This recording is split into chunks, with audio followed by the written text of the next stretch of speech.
10 people that had an apple this week. I'm pretty sure that more men dressed up as women and grinded against Roy than people ate apples this week. The only two good things I ever heard about apples is one, that they're really good to transport, which is true. You can take them anywhere, they don't spoil, they're great. I'll give them that. And they're good with dates. What isn't good with dates? It's a transition food. It's for people that are starting to be raw, so they come in, it's transition. Speaking of a transition, I took off from the Big Apple about 2 months ago, and I went to Israel on this program called Birthright. And some people may have heard it. It's founded by this wealthy Jewish man who runs it each year, and every year he takes a loss to run this program. He's basically the Michael Arnstein, except he doesn't run 100 miles a day.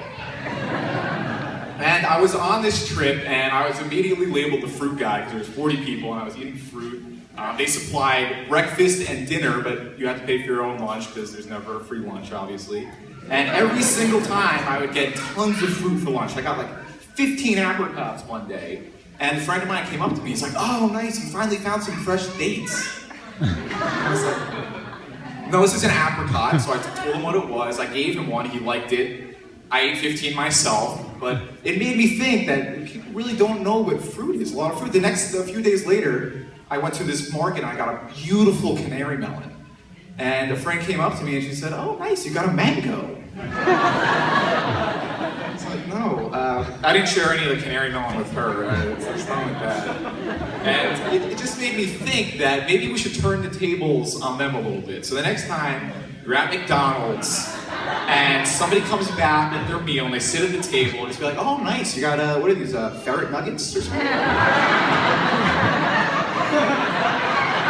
Or maybe you're at a pizza shop and they just got a ton of really, some pizza and cheese on. You're like, "Oh, what is that, panda milk that they use over there?"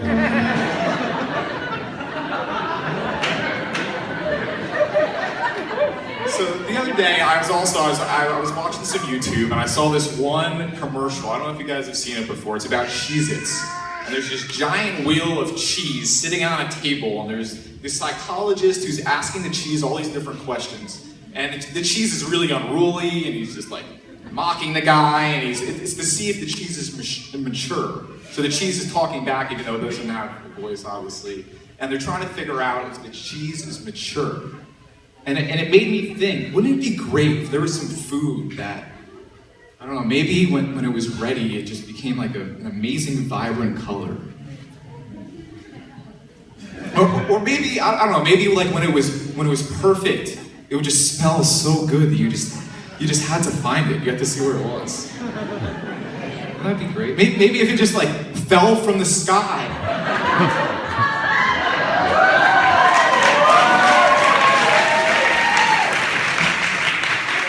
Landed right at your feet or in your hands. And if it wasn't ready, you wouldn't be able to open it. But if it was ready, you could just, I don't know, peel it back and eat it. Wouldn't that just be bananas, guys? That would be literally bananas.